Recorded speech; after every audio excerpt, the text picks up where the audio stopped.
Hello everyone, welcome back to your own channel. आज हम करने जा रहे हैं आपकी worksheet number 68 subject science class 9th हमारी डे 13 जनवरी के लिए। तो चलिए स्टार्ट करते हैं आज की वर्कशीट में। हम जो आपका चैप्टर वर्क एंड एनर्जी पढ़ रही थी उसके अंदर कंटिन्यू करते हैं पोटेंशियल एनर्जी के साथ। ठीक है, पिछली वर्कशीट में हमने जाना था काइनेटिक एनर्जी क्या होती है। जो भी आपका ऑब्जेक्ट अगर मोशन में है तो जो एनर्जी वो पोजेस करेगी वो काइनेटिक एनर्जी है। ठीक है, अगर ऑब्जेक्ट स्टेशनरी है तो काइनेटिक एनर्जी 0 होगी। Clear? So What form of energy does a stretched elastic band or the string of a bow possesses? किस तरह की जो एनर्जी है वो एक इलास्टिक बैंड जो होता है या फिर बो होता है, जो तीर कमान होता है, धनुष होता है जो, उसमें किस तरीके की एनर्जी होती है। देखो, the they possess another form of energy, तो इनके अंदर अलग तरह की एनर्जी होती है जिसको हम पोटेंशियल एनर्जी बोलते हैं। ये एनर्जी है कोई भी चीज़ जो उसकी पोजीशन है, जो उसकी कॉन्फ़िगरेशन है, उसकी वजह से जो उसके में एनर्जी आती है वो उसकी पोटेंशियल एनर्जी होती है। ठीक है, so when we stretch the string of a bow the muscular energy of our body is transferred as potential energy in the string. तो जब भी हम स्ट्रेच करते हैं वो को, ठीक है, तीर कमान को जब हम खींचते हैं तो जो हमारी बॉडी की मस्कुलर एनर्जी है, हमने फोर्स लगाया ना, हमारी मसल्स में खिंचाव बना, तो हमारी जो मस्कुलर एनर्जी है बॉडी की वो ट्रांसफ़र हो जाती है पोटेंशियल एनर्जी की फॉर्म में स्ट्रिंग के अंदर। सो मतलब वो सेव होती है किसमें? स्ट्रिंग में। क्लियर?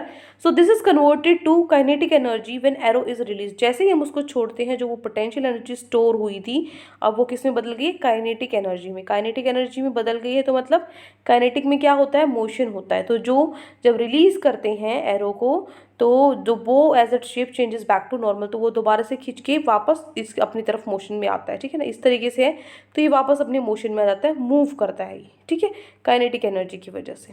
क्लियर? समझ में आ गया किस तरीके से वर्क करता है ये बो।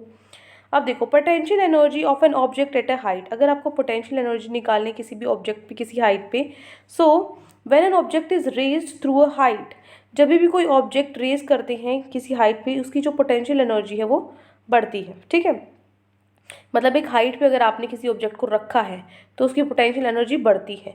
Since work is done against gravity to raise its height, और जबकि जो वर्क है वो क्या है? अगेंस्ट है ग्रेविटी की। ग्रेविटी में तो नीचे आता है ऑब्जेक्ट, हम ऑब्जेक्ट को ऊपर लेके गए हैं। अगेंस्ट है ग्रेविटी की हाइट, किसी हाइट तक रेज करना, उठाना ऑब्जेक्ट को। It's energy is also called gravitational potential energy, और इसकी जो एनर्जी है उसको हम ग्रेविटेशनल पोटेंशियल एनर्जी भी बोलते हैं। ठीक है, सो इसका फॉर्मूला अगर हमें फाइंड आउट करना हो, मान लीजिए हम एक ऑब्जेक्ट है जिसका मास m है और हाइट है, उसको हमने हाइट तक h हाइट तक उसको रेज कर दिया हमने, तो जो मिनिमम फोर्स की ज़रूरत है उस ऑब्जेक्ट को उठाने के लिए is same as the weight of the object. वो सेम होगा कितने? उस वेट के ऑब्जेक्ट के बराबर, दैट इज mg। ठीक है ना, क्या होगा? जो फोर्स, मिनिमम फोर्स जो है, देखो फोर्स का फॉर्मूला होता है ma। अब m हो गया यहाँ पे एक्सेलरेशन ड्यू टू ग्रेविटी। ठीक है, तो mg हो जाएगा उसकी जगह। mg हो गया minimum force. So work done क्या होता है? लिफ्ट करने में, ऑब्जेक्ट को उठाने में जो वर्क डन हुआ है वो क्या है? फोर्स इनटू डिस्प्लेसमेंट है। ठीक है, सो हियर ये जो डिस्प्लेसमेंट है वो क्या है? हाइट है, h है। ठीक है, और जो डिस्प्लेसमेंट है वो क्या है? When the object is raise, जब ऑब्जेक्ट को रेज किया जा रहा है। So therefore W is equal to mg into h। ठीक है, mg क्या है? आपका फोर्स है, और h क्या है? हमारे पास हाइट है। ठीक है, डिस्प्लेसमेंट है। सो ग्रेविटेशनल पोटेंशियल एनर्जी है, जो पोटेंशियल एनर्जी क्या होती है? mgh। ठीक है ना, जो पोटेंशियल एनर्जी क्या है? mgh। So unit of potential energy is also measured by joules like work done. जो यूनिट है पोटेंशियल एनर्जी की वो भी उसको मेजर कर सकते हैं जूल्स में। ठीक है, जूल्स में फाउंड आउट कर सकते हैं जो वर्क डन के लिए, क्योंकि एनर्जी है वो जो सबके लिए हम सेम यूज़ करते हैं। ठीक है, नाउ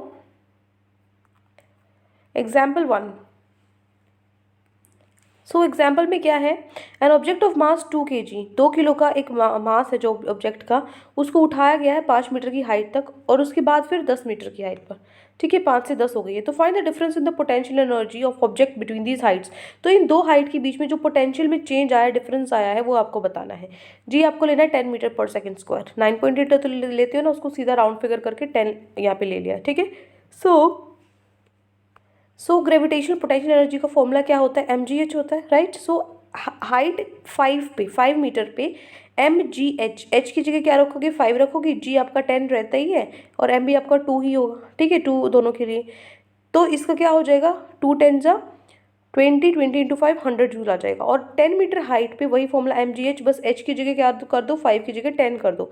अब हाइट 10 हो चुकी है तो 200 जूल आ जाएगा। तो क्या डिफरेंस है दोनों पोटेंशियल की एनर्जी के बीच में?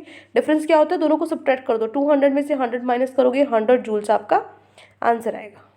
ठीक है, ये हो गया आपका एग्जाम्पल 1। नाउ एग्जाम्पल 2, ये न्यूमेरिकल्स आप पे आ सकते हैं क्वेश्चन में, काइनेटिक एनर्जी और पोटेंशियल एनर्जी के बेस पे तो खासकर इंपॉर्टेंट होते हैं। देखो, what will be the potential energy of 1 kilogram mass. तो क्या यहाँ पे कहता है सेकंड क्वेश्चन में कि जो पोटेंशियल एनर्जी है वो क्या होगी। मास आपको 1 किलोग्राम दे रखा है और हाइट आपको 5 मीटर दी हुई है। ठीक है जी, आपको 10 ही लेना है। वही simple formula, m they given है, h गिवन है, g गिवन है, m g h तीनों गिवन है। तो पोटेंशियल एनर्जी का फॉर्मूला क्या होता है, m g h ही होता है। m क्या है 1 है, g क्या है 10 है, h क्या है 5 है। तो 1 इंटू 10 इंटू 5 कितना हो गया, 10 5 50 जूल। ये हमारा आंसर हो जाएगा। ठीक है, बिल्कुल सिंपल था।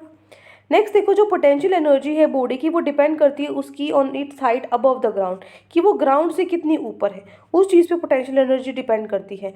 It does not depend on the path taken to reach it out. जो पाथ है ना उस पर ये डिपेंड नहीं करती। ठीक है, ये पाथ ऐसे जा रहा है या ऐसे जा रहा है, सिर्फ बात ये है कि ये दोनों सेम हाइट पे है, सिर्फ इस चीज़ का फर्क पड़ता है। ठीक है, हाइट का। उसके बाद a ball falling from a certain heights gets accelerated continuously as its potential energy continuously changes into kinetic energy.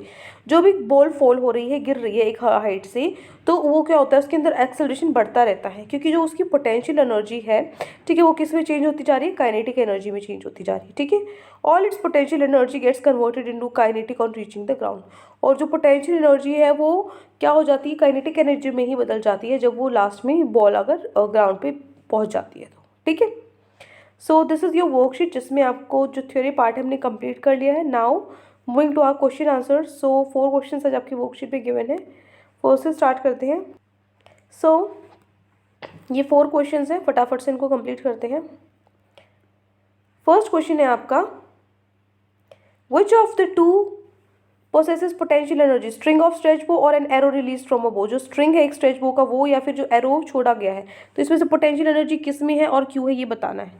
देखो, जो स्ट्रिंग ऑफ बो है वो करेगा पोटेंशियल एनर्जी को होल्ड, क्योंकि स्टेशनरी पर है आपका जो ऑब्जेक्ट, तब पोटेंशियल एनर्जी होती है। ठीक है, अगर काइनेटिक एनर्जी होती तो वो मूव कर रहा होता, because when we stretch the string of a bow, the जो मस्कुलर एनर्जी हमारी बॉडी की वो ट्रांसफर हो जाती है as a potential energy string के अंदर। ठीक है, तो पोटेंशियल एनर्जी होगा ना कि काइनेटिक। काइनेटिक कब होगा, जब वो मूव कर रहा होगा। ठीक है, वापस अपनी प्लेस पे आ जाएगा जब।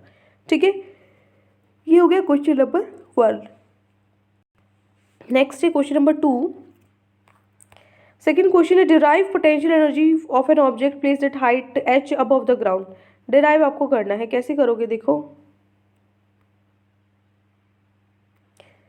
लेट द मास ऑब्जेक्ट हमने m मान लिया और उसकी जो हाइट है वो h मान लिया, हमने h तक रेज किया है उसको। तो जो मिनिमम फोर्स है required to lift the object, एक ऑब्जेक्ट को ऊपर उठाने के लिए, वो कितना है, वेट होता है ऑब्जेक्ट के बराबर, mg के बराबर होगा। सो वर्क डन किसके बराबर, ऑब्जेक्ट को लिफ्ट करने में, फोर्स इंटू डेवलपमेंट। ठीक है, तो डिस्प्लेसमेंट क्या है, height is height to which the object is raised, कि जिस हाइट तक ऑब्जेक्ट को रेज किया है। ठीक है, डिस्प्लेसमेंट तो हो गया h, और देयरफॉर ये फोर्स क्या है आपका, mg है। ठीक है, तो यहाँ पे जो ग्रेविटेशनल पोटेंशियल एनर्जी है उसका फॉर्मूला क्या है, EP is equal to mgh। Clear, ये हो गया आपका क्वेश्चन नंबर 2। नेक्स्ट है क्वेश्चन नंबर 3। सो सबकी वैल्यूज पुट करने के बाद, ठीक है, फोर्स mg हो गया, डिस्प्लेसमेंट h हो गया, जो w है वर्क डन क्या हो गया, mgh। तो यही ग्रेविटेशनल पोटेंशियल एनर्जी है, EP जिससे डिनोट करते हैं हम, क्या फॉर्मूला हो गया, mgh। ठीक है, ये हो गया आपका क्वेश्चन नंबर 2। नेक्स्ट है third question, a stone of mass 5 kg is kept at a height of 10 metre. एक स्टोन है 5 किलो का, एक पत्थर है जो 10 मीटर की हाइट पे रखा है, तो उसकी पोटेंशियल एनर्जी निकालनी है आपको। ठीक है, तो पोटेंशियल एनर्जी क्या होगी, mgh। m क्या है आपके पास, 5 दिया हुआ, g हम 10 लेते हैं और हाइट आपको 10 दी हुई है, 10 10 100, 100 इंटू 5, 500 जूल की जो एनर्जी है वो है पोटेंशियल एनर्जी। ठीक है, नेक्स्ट है last question, question number 4। Write 3 examples of potential energy possesses by a body. 3 example बताने हैं, जो भी कोई भी बॉडी जिसके अंदर पोटेंशियल एनर्जी है। सो फर्स्ट है कॉइल्ड स्प्रिंग जो होता है उसके अंदर, दूसरा अनस्ट्रेच्ड रबर बैंड होता है जो, ठीक है, तीसरा bullets before they are find, जो बुलेट्स वो जब तक वो फायर नहीं करती, ठीक है, गोलियां नहीं चलाती। सो this is your question number 4th। तो ये 4 क्वेश्चन आज आपकी वर्कशीट में गिवन थे। आई होप आपको अच्छे से समझ में आ गए हैं। कोई भी डाउट है किसी भी क्वेश्चन में तो कमेंट सेक्शन में मुझसे पूछ सकते हैं। और अगर आपको लेक्चर अच्छा लगे तो चैनल को सब्सक्राइब कर सकते हैं, वीडियो को लाइक कर सकते हैं। आज के लिए इतना ही, मिलते हैं नेक्स्ट वीडियो में। Till then take care, bye bye.